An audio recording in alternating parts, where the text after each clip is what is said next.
এইটা চরম অধিকার লঙ্ঘন, এটা ভয়ঙ্কর বৈষম্য। যেন তেন প্রকার একটা সরকারি প্রতিষ্ঠান একটা মানুষকে দিয়ে তার পরিশ্রম করিয়ে নিচ্ছে, তার কাজ করিয়ে নিচ্ছে, খাটিয়ে নিচ্ছে, কিন্তু তার কোনো দায়িত্ব গ্রহণ করছে না। এটা তো চলতে পারে না। এটা বিভিন্ন বেসরকারি জায়গা হয়, সেগুলোর আমরা প্রতিবাদ করি। সরকারি ক্ষেত্রে যদি এটা হয় তাহলে মানুষ যাবে কোথায়? সরকার তো কোনো ব্যবসা প্রতিষ্ঠান না। তাহলে এই জায়গাটাতে আপনাদের দাবির ন্যায্যতা আছে এবং সেই ন্যায্যতার জায়গা থেকেই আপনারা লড়াই করছেন, আন্দোলন করছেন, নিজেদের দাবি দেওয়া তুলছেন। কাজে এটা অসহায়ত্বের প্রশ্ন না, এটা অধিকারের প্রশ্ন, মর্যাদার প্রশ্ন। এবং সেই জায়গা থেকে আপনারা ঐক্যবদ্ধ থাকেন, দৃঢ় থাকেন এবং লড়াইটা চালিয়ে যান, যা এই দাবি নিশ্চয়ই এটা অর্জন করা যাবে।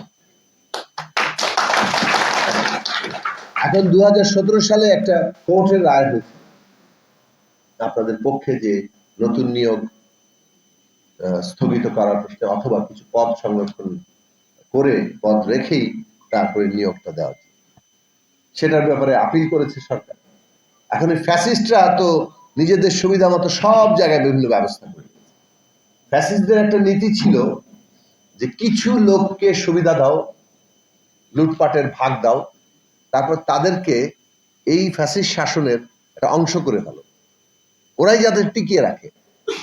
দেখবেন একটা সরকার পতনের পরে যারা এত বড় অন্যায় করেছে, এত লুটপাট, এত হত্যাকাণ্ড, এইরকম গণহত্যা চালিয়েছে জুলাই আগস্টে, এর আগে গুম খুন, মামলা হামলা, এর তো কোনো শেষ নাই। এই সব কিছু করার পরও তাদের বিরাট একদল লোক আছে যারা এখনো তাদের সাথে যুক্ত হয়ে আছে, নানা ধরনের কি বলে অন্তর্ঘাত সৃষ্টি করার চেষ্টা করছে, নানাভাবে এই যে জনগণ আন্দোলন করে যে বিজয় অর্জন করেছে সেটাকে ধ্বংস করে ফেলার চেষ্টা করছে।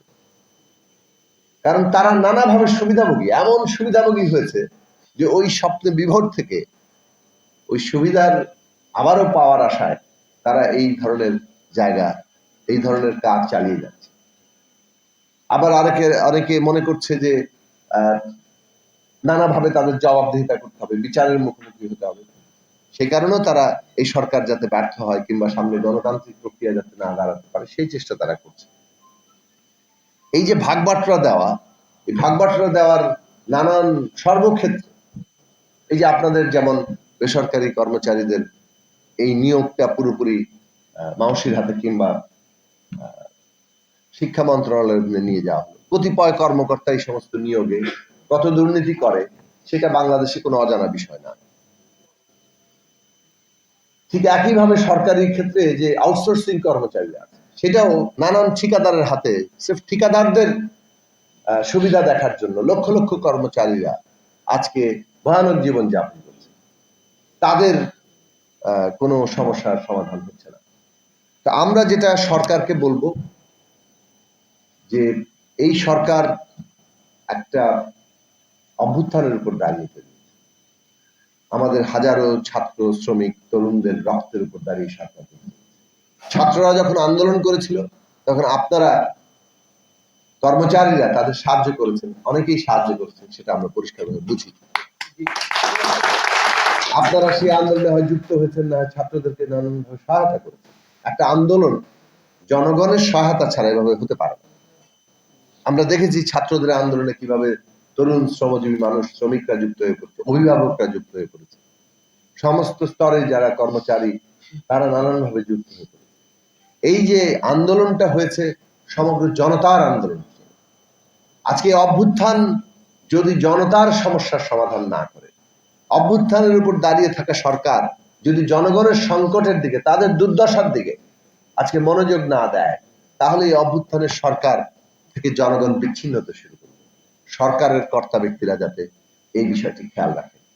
আমরা পরিষ্কার করে এই দাবিটি উত্থাপন করি যে 2013 সালে যে অন্যায় পরিপত্র তৈরি করা হয়েছে সেইটাকে অবশ্যই নতুন করে আবার বিবেচনা করতে হবে এবং 1991 সালের পরিপত্র অনুযায়ী এই কর্মচারীদের যে অধিকার, সে অধিকার প্রতিষ্ঠা করতে হবে।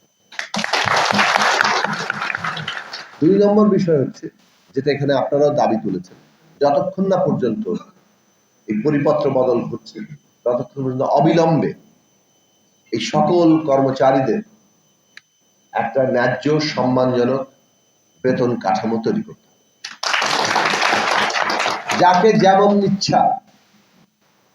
যাকে যেমন ইচ্ছা নামমাত্র বেতন ধরিয়ে দেওয়া,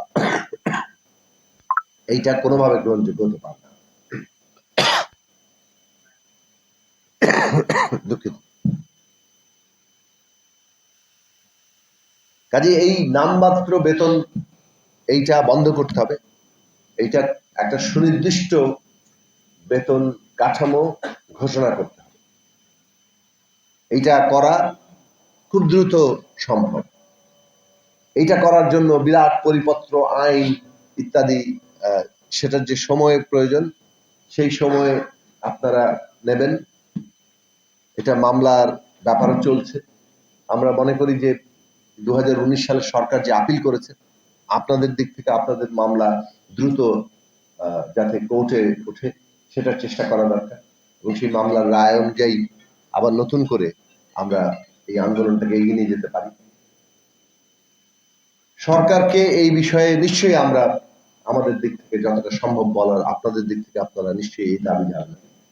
কিন্তু আমরা আগামী রোজার আগেই দুটো জিনিস চাই। একটা হচ্ছে বেতন কাঠামো, আরেকটা হচ্ছে মহার্ঘ ভাতা যেন আপনারা পান।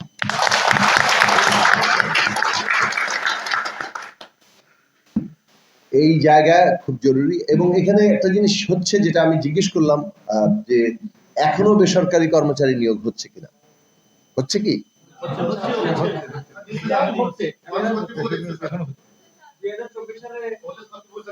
আচ্ছা, কলেজ কর্তৃপক্ষ এখনো বেসরকারি কর্মচারী নিয়োগ দিচ্ছে। তার মানে হচ্ছে যে কলেজে এটার প্রয়োজন আছে।